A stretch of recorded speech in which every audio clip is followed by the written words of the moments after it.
ಭಾರತ್ ಜೋಡೋ ಅನ್ನಂಥ ಪದ ಬೆಳೆಸೋಕ್ಕೆ ರಾಹುಲ್ ಗಾಂಧಿಗೆ ಅಧಿಕಾರ ಇದೆಯಾ? ಭಾರತವನ್ನು ಭಾರತ್ ತೋಡೋ ಅಂತೇಳಿ ಹಿಂದೂಸ್ತಾನ ಪಾಕಿಸ್ತಾನ ಮಾಡಿದ್ದು ಇದೇ ರಾಹುಲ್ ಗಾಂಧಿ, ಅವರ ಅಜ್ಜ ನೆಹರು, ಇನ್ನು ಕೆಲವರು ಸ್ವಾರ್ಥ ರಾಜಕಾರಣಕ್ಕೋಸ್ಕರ ಅಧಿಕಾರ ಹಿಡಿಯೋದಕ್ಕೋಸ್ಕರ ಮಾಡಿದಂಥ ಒಂದು ಕುತಂತ್ರ ರಾಜಕಾರಣ. ಮಹಾತ್ಮ ಗಾಂಧೀಜಿಯವರು ಹೇಳಿದರು, ಭಾರತವನ್ನು ಯಾವುದೇ ಕಾರಣಕ್ಕೂ ಹೊಡಿಬೇಡಿ, ಭಾರತಾಂಬೆಯನ್ನು ಸೀಳೋದಕ್ಕಿಂತ ಮುಂಚೆ ನನ್ನನ್ನು ಬೇಕಾದ್ರೆ ಸೀಳಿ, ಭಾರತಾಂಬೆಯನ್ನು ಹೊಡಿಬೇಡಿ ಅಂತ ಮಹಾತ್ಮ ಗಾಂಧೀಜಿಯವರು ಹೇಳಿದರು. ಅವ್ರ ಮಾತನ್ನು ಮೀರಿ ಹಿಂದೂಸ್ತಾನ ಪಾಕಿಸ್ತಾನ ಆಗೋಯ್ತು. ಇದಕ್ಕೆ ಪ್ರಮುಖವಾದ ಕಾರಣ ರಾಹುಲ್ ಗಾಂಧಿಯವರ ರಕ್ತದಲ್ಲಿರೋಂಥ ನೆಹರು ಕುಟುಂಬದ ರಕ್ತ. ಅದಕ್ಕೋಸ್ಕರ ಭಾರತ್ ಜೋಡೋ ಅಂತ ಅಂದ್ಕೊಂಡು ಬಾಯಲ್ಲಿ ಹಿಡ್ಕೊಂಡು ಹೊರಟ್ರೆ ಆಗಲ್ಲ. ಭಾರತ್ ಜೋಡೋ ಅನ್ನೋಂಥ ಕಾರ್ಯ ಇವತ್ತು ಪಾಕಿಸ್ತಾನದಲ್ಲಿರೋಂಥ ಅನೇಕ ಭಾಗದಲ್ಲೂ ಕೂಡ ಪ್ರಭು ಶ್ರೀರಾಮಚಂದ್ರನ ಮಂದಿರಗಳಿದೆ. ಈ ದೇಶದ ಅನೇಕ ದೇವಸ್ಥಾನಗಳು ಅಲ್ಲಿದೆ. ಅಲ್ಲಿರೋಂಥ ಹಿಂದೂಗಳು ಕೂಡ ಈ ದೇಶಕ್ಕೆ ವಾಪಸ್ ಓಡಿಸಿದ್ದಾರೆ. ಅನೇಕರು ಮತಾಂತರ ಮಾಡಿದ್ದಾರೆ. ಅನೇಕರ ಹೆಣ್ಣುಮಕ್ಕಳನ್ನ ಅತ್ಯಾಚಾರ ನಡೆದಿದೆ. ಇದೆಲ್ಲ ಕಣ್ಣು ಮುಂದೆನೇ ಕಾಂಗ್ರೆಸ್ನವ್ರಿಗೆ ಗೊತ್ತಿದ್ದರೂ ಕೂಡ ರಾಜಕಾರಣಕ್ಕೋಸ್ಕರನೇ ಆ ಒಂದು ಭಾರತ್ ಜೋಡೋ ಅನ್ನೋದನ್ನು ಮಾಡ್ತಾ ಇದ್ದಾರಲ್ಲ, ಇದು ಗೊತ್ತಿದ್ದೂ ಮಾಡ್ತಾ ಇದ್ದಾರಲ್ಲ, ಇದು ಅನ್ಯಾಯ. ಇದು ನನಗೆ ಬೇಸರ.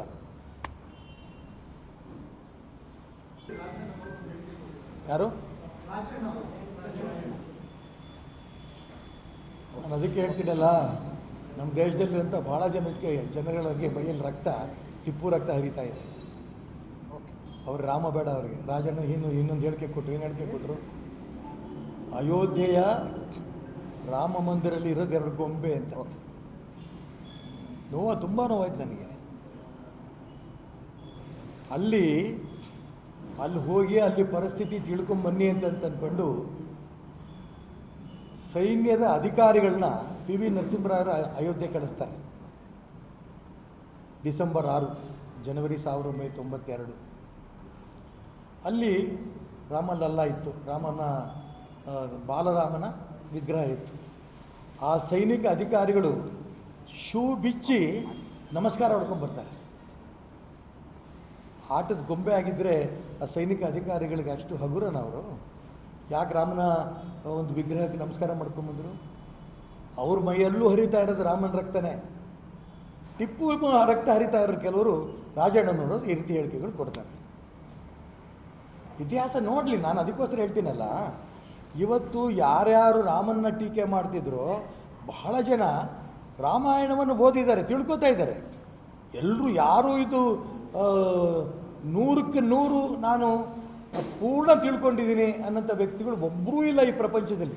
ರಾಮನ ಬಗ್ಗೆ ಓದಿ ಓದಿ ಓದಿ ಓದಿ ಓದಿ ತಿಳ್ಕೊತಾನೆ ಇದ್ದಾರೆ. ಪ್ರತಿದಿನ ತಿಳ್ಕೊತಾ ಇದ್ದಾರೆ. ತಿಳ್ಕೊಂಡು ಅವರ ಆತ್ಮವನ್ನು ಶುದ್ಧ ಮಾಡ್ಕೊತಿದ್ದಾರೆ. ರಾಮನ ಅವ್ರ ಹೃದಯದಲ್ಲಿ ಹಾಕ್ಕೋತಾ ಇದ್ದಾರೆ. ಇದು ರಾಮನ ವಿಶೇಷ. ಹಾಗಾಗಿ ರಾಮನ ಬಗ್ಗೆನೇ ಟೀಕೆ ಮಾಡ್ತಾರೆ ಅಂತ ಅನೇಕ ವ್ಯಕ್ತಿಗಳು ಇವತ್ತಿನ್ನೂ ನಮ್ಮ ದೇಶದಲ್ಲಿ ಅಲ್ಲೊಬ್ಬರು ಇಲ್ಲೊಬ್ಬರು ಇದ್ದಾರೆ. ನಾನು ಅದಕ್ಕೋಸ್ಕರ ಹೇಳಿದೆ, 99% TV ರಾಮನ ಬಗ್ಗೆನೇ ಪ್ರತಿನಿತ್ಯ ಒಳ್ಳೆಯದೇ ಯಾಕೆ ಹಾಕ್ತಾ ಇದ್ದಾರೆ? ಯಾರು ಟೀಕೆ ಮಾಡಿದಾರೋ ಅವರು ಅದನ್ನು ನೋಡಿ ತಿಳ್ಕೊಳ್ಳಿ ಅಂತ. ರಾಮನ ಭಜನೆಗಳು, ರಾಮನ ಹಾಡುಗಳು, ವಿಶೇಷವಾದ ಹಾಡುಗಳು, ರಾಮನ ಆ ಒಂದು ವಿಗ್ರಹಗಳನ್ನು ಕರ್ನಾಟಕ ರಾಜ್ಯದಿಂದ ಅಲ್ಲಿ ಹೋಗಿದ್ದಕ್ಕೋಸ್ಕರನೇ ಅಲ್ಲಿ ಪ್ರತಿಷ್ಠಾಪನೆ ಆಗ್ತಾ ಇರೋದಕ್ಕೆ ಅವ್ರ ಅಣ್ಣ ಹೇಳ್ತಾನೆ, ಅರುಣ್ ಯೋಗಿರಾಜ್ ಅವ್ರ ಮಗ, ಅವ್ರ ಅಣ್ಣ ಹೇಳ್ತಾನೆ, ನನ್ನ ತಮ್ಮ ಇತಿಹಾಸದಲ್ಲಿ ಸೇರಿಕೊಂಡ ಅಂತ. ಅದೇ ನನಗೆ ಆನಂದ ಅಂತ. ವಿಗ್ರಹಗಳಲ್ಲಿ ಕೂತಿದ್ದಕ್ಕೆ ಎಷ್ಟರ ಮಟ್ಟಿಗೆ ವ್ಯಕ್ತಿಗಳಲ್ಲಿ ರಾಮನ ಬಗ್ಗೆ ಭಾವನೆಗಳಿದೆ ಅನ್ನೋದನ್ನು ರಾಜಣ್ಣನವರು ಅಂಥವ್ರು ಕಲ್ತ್ಕೋಬೇಕು. ನಾನು ಟೀಕೆ ಮಾಡೋಕ್ಕೆ ಅವ್ರಿಗೆ ಅಧಿಕಾರ ಇದೆ, ಬೇಕಾದ ಟೀಕೆ ಮಾಡಲಿ. ಬೊಂಬೆಯಲ್ಲಿದೆ, ಆಯ್ತಪ್ಪ, ನಿನ್ನಿಷ್ಟ, ನೀನು ಬೊಂಬೆ ಅಂತಲೇ ಕಾಡು, ನಂದೇನು ಅಭ್ಯಂತರ ಇಲ್ಲ. ಆ ಬೊಂಬೆನಲ್ಲೂ ರಾಮ ಇದ್ದಾನೆ. ಇದು ಈ ದೇಶದ ಜನ ನಂಬಿರೋಂಥ ಒಂದು ವಿಶೇಷ. ನಾನು ಅನಂತಕುಮಾರ್ ಹೆಗಡೆ ಅವರಿಗೆ ಮತ್ತು ಸಿದ್ದರಾಮಯ್ಯನವ್ರಿಗೆ ಇಬ್ಬರಿಗೂ ಪ್ರಾರ್ಥನೆ ಮಾಡ್ತಾನೆ. ಸಾಕಷ್ಟು ಇಬ್ಬರು ಕೆಸರನ್ನ ಎರಚಾಡಾಗಿದೆ. ಈ 4-5 ದಿನ ಅನಂತಕುಮಾರ್ ಹೆಗಡೆ ಆಗಲಿ, ಸಿದ್ದರಾಮಯ್ಯನವರಾಗಲಿ ಅಥವಾ ಸಿದ್ದರಾಮಯ್ಯನವರ ಬೆಂಬಲಿಗರಾಗಲಿ, ದಯವಿಟ್ಟು ಈ 4-5 ದಿನ ನಿಮಗೆ ಸಮಾಧಾನ ಆಗಿದ್ದರೆ ರಾಮನ ಬಗ್ಗೆ ಹೊಗಳಿ. ನಿಮಗೆ ಸಮಾಧಾನ ಆಗಲಿಲ್ಲ ಅಂತಂದರೆ ದಯವಿಟ್ಟು ರಾಮನ ಬಗ್ಗೆ ಟೀಕೆ ಮಾಡೋಕ್ಕೆ ಹೋಗಬೇಡಿ. ರಾಜಕಾರಣಕ್ಕೋಸ್ಕರ ರಾಮನ ಬೆಳೆಸೋದಕ್ಕೆ ನಾನು ಅನಂತಕುಮಾರ್ ಹೆಗ್ಡೆಗೂ ಪ್ರಾರ್ಥನೆ ಮಾಡ್ತೀನಿ ಮಾಡಬೇಡಿ ಅಂತ, ಸಿದ್ದರಾಮಯ್ಯ ಮತ್ತು ಅವ್ರ ತಂಡದವ್ರಿಗೂ ಹೇಳ್ತೀನಿ. ಮತ್ತು ನೀವು ಗಮನಿಸಿ, ಭಾರತೀಯ ಜನತಾ ಪಾರ್ಟಿ ತುಂಬ ಸ್ಪಷ್ಟವಾಗಿ ನಾವು ಹೇಳಿದ್ದೀವಿ, ಅನಂತಕುಮಾರ್ ಹೆಗ್ಡೆ ಒಬ್ಬ ದೈವ ಭಕ್ತ, ಅನಂತಕುಮಾರ್ ಹೆಗ್ಡೆ ಒಬ್ಬ ರಾಷ್ಟ್ರಭಕ್ತ. ಅನಂತಕುಮಾರ್ ಹೆಗ್ಡೆ ಈ ಒಂದು ಹುಬ್ಬಳ್ಳಿನಲ್ಲಿ ರಾಣಿ ಚೆನ್ನಮ್ಮನ ಸರ್ಕಲಲ್ಲಿ ರಾಷ್ಟ್ರಧ್ವಜ ಹಾರಿಸ್ಬೇಕು ಅನ್ನೋಂಥ ಸಂದರ್ಭದಲ್ಲಿ ಒಂದು ರೂಮಿಂದ ಹಾರು ಬಂದು ಪೊಲೀಸ್ನವ್ರ ಹತ್ರ ಶೂಟ್ ಮಾಡಿಸ್ಕೊಂಡ್ರು ಪರವಾಗಿಲ್ಲ, ಸತ್ರು ಪರವಾಗಿಲ್ಲ ಅಂತೇಳಿ ಧ್ವಜ ಹಾರಿಸಿದ ಕೆಲವೇ ವ್ಯಕ್ತಿಗಳಲ್ಲಿ ಅನಂತಕುಮಾರ್ ಹೆಗ್ಡೆ ಒಬ್ಬರು. ನಾನು ಅವ್ರಿಗೂ ಯಾಕೆ ಪ್ರಾರ್ಥನೆ ಮಾಡ್ತಾ ಇದ್ದೀನಿ, ಇದು ರಾಮನ ಬಗ್ಗೆ ಚಿಂತನೆ ಮಾಡೋಂಥ ಈ ಒಂದು 4-5 ದಿನ ಒಳ್ಳೆಯದೇ ಚಿಂತನೆ ಮಾಡೋಣ. ಯಾರು ಅಕಸ್ಮಾತು ಇಲ್ಲ ನಾವು ಟೀಕೆ ಮಾಡೇ ಮಾಡ್ತೀವಿ, ಪ್ರಜಾಪ್ರಭುತ್ವದಲ್ಲಿ ಅವ್ರ ಸ್ವಾರ್ಥ, ಅವರಿಗೆ ಅವರಿಗೆ ಅಧಿಕಾರ ಇದೆ, ಪ್ರಜಾಪ್ರಭುತ್ವದಲ್ಲಿ ಸ್ವಾತಂತ್ರ್ಯ ಇದೆ, ಅವ್ರು ಬೇಡ ಅಂದರೂ ಟೀಕೆ ಮಾಡ್ಕೊಂಡು ಹೋದ್ರು, ಅವ್ರು ಮಾಡ್ಕೊಂಡು ಹೋಗಲಿ. ನಾನು ಅನಂತಕುಮಾರ್ ಹೆಗ್ಡೆಗೂ ಪ್ರಾರ್ಥನೆ ಮಾಡ್ತೀನಿ, ದಯವಿಟ್ಟು ಈ 4-5 ದಿನ ರಾಮನ ಗುಣಗಾನ ಮಾಡೋ ದಿಕ್ಕಲ್ಲಿ ನಾವೆಲ್ಲರೂ ಪ್ರಯತ್ನ ಮಾಡೋಣ. ಇಲ್ಲ ನಾವು ಟೀಕೆ ಮಾಡೇ ಮಾಡ್ತೀವಿ ಅಂತ ಯಾರು ಕೆಲವು ಕಾಂಗ್ರೆಸ್ನವ್ರು ಟೀಕೆ ಮಾಡಿದ್ರೆ ಅದು ಅವ್ರಿಗೆ ಬಿಟ್ಟಿತ್ತು. ನಾನು ಟೀಕೆ ಮಾಡೋಕ್ಕೆ ಇಷ್ಟಪಡಲ್ಲ. ಇಡೀ ಪ್ರಪಂಚದ ಜನ ರಾಮ ರಾಮ ರಾಮ ರಾಮ ಅಂತಿರೋಂಥ ಸಂದರ್ಭದಲ್ಲಿ ಟೀಕೆ ಮಾಡಿ ಅದು ಟೀಕೆ ಮಾಡೋಂಥ ಅವಶ್ಯಕತೆ ಇಲ್ಲ ಅಂತ ನನ್ನ ಮನಸ್ಸಿನ ಭಾವನೆ. ಬಾರಿ ಹೋಗಲ್ಲ ಅಂದರು, ಅದು AICC ತೀರ್ಮಾನ. ಅದಾದಮೇಲೆ ಯಾರು ಬೇಕಾದ್ರೆ ಹೋಗ್ಬೋದು ಅಂತಂದರು. ಕೆಲವು ರಾಜ್ಯದ ಮಂತ್ರಿಗಳು ನಾವು ಹೋಗ್ತೀವಿ ಅಂತ ಹೇಳ್ತಾ ಇದ್ದಾರೆ, ಇವತ್ತಿಗೂ ಹೇಳ್ತಾರೆ, ಬರ್ತಾ ಇದ್ದಾರೆ ಕೂಡ. AICC ಅಧ್ಯಕ್ಷ ಪಕ್ಷದಿಂದನೇ KPCC ಅಧ್ಯಕ್ಷರುಗಳು ಪಕ್ಷದಿಂದ ಕಿತ್ತಾಕಿದ್ರೆ ಚಿಂತೆನೆಲ್ಲ ನಾವು ರಾಮ ಮಂದಿರಕ್ಕೆ ಹೋಗ್ತೀವಿ ಅಂತ ಕೆಲವರು ಹೇಳ್ತಾ ಇದ್ದಾರೆ.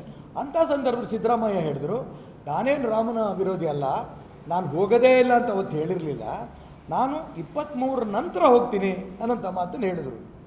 ಅದಾದ ನಂತರ ಏನು ಅನ್ನಿಸ್ತೋ ಬಿಡ್ತೋ ಗೊತ್ತಿಲ್ಲ ಅವರಿಗೆ, ಮತ್ತೆ ಇಲ್ಲ ನಾನು ಹೋಗೋದಿಲ್ಲ ಅಂತ ಮತ್ತೆ ಹೇಳಿದರು. ಈ ಯೂಟರ್ನ್ ಹೊಡಿತಾ ಇದ್ದಾರೆ. ಅವ್ರು ಹೋಗೋದು ಬಿಡೋದು ಅವ್ರ ವೈಯಕ್ತಿಕ ವಿಚಾರ, ನಾನು ಅದಕ್ಕೆ ಹೋಗಲ್ಲ. ಆದರೆ ಕೋಟಿ ಕೋಟಿ ಜನರೇನು ರಾಮನ ಭಕ್ತರಿದ್ದಾರೆ, ಅವರ ಮನಸ್ಸಿಗೆ ಆಘಾತ ಆಗಂಥ ಹೇಳಿಕೆಗಳನ್ನು ದಯವಿಟ್ಟು ಕೊಡಬೇಡಿ, ಇದು ನನ್ನ ಪ್ರಾರ್ಥನೆ. ಏನಮ್ಮ, ಒಂದು ಹೆಸರಿಡ್ತಿದ್ದಂಗೆ ನಾವೆಲ್ಲರೂ ಅನ್ನಮ್ಮ ಪ್ರಭುಗಳೇ ಭಕ್ತರೇ. ನಾನು ಲಿಂಗಾಯತ ಅಲ್ಲ ಅಂದರೆ ನಾನು ಕುರುಬ, ನನ್ನ ಮನೆ ದೇವರು ಮಲ್ಲೇಶ್ವರ, ನಮ್ಮ ತಂದೆ ಶರಣಪ್ಪ, ನಮ್ಮ ಅಣ್ಣ ಸಿದ್ದಪ್ಪ, ನಮ್ಮ ಇನ್ನೊಬ್ಬ ಅಣ್ಣ ಗಂಗಾಧರಪ್ಪ, ನಮ್ಮ ಅಕ್ಕ ಪಾರ್ವತಮ್ಮ. ಏನು ಈ ಹೆಸರುಗಳು ಲಿಂಗಾಯತರಿಗೆ ಸೀಮಿತ ಅಂದ್ಕೊಂಡಿದ್ದೀರಾ? ಇದಷ್ಟು ಹಿಂದೂ ಸಮಾಜದ್ದೇನೆ. ಅಲ್ಲಮ್ಮ ಪ್ರಭು ಲಿಂಗಾಯತರಿಗೆ ಗಿಫ್ಟ್ ಕೊಡೋಕ್ಕೆ ನಾನಂತೂ ತಯಾರಿಲ್ಲ.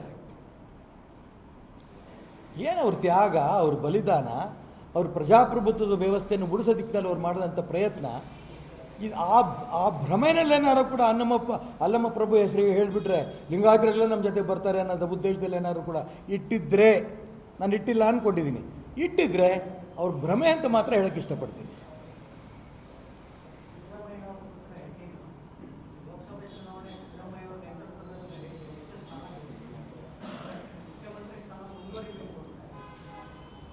ಇದು ತುಂಬ ಸ್ಪಷ್ಟವಾಗಿ ಅರ್ಥ ಆಗ್ತಾ ಇದೆ.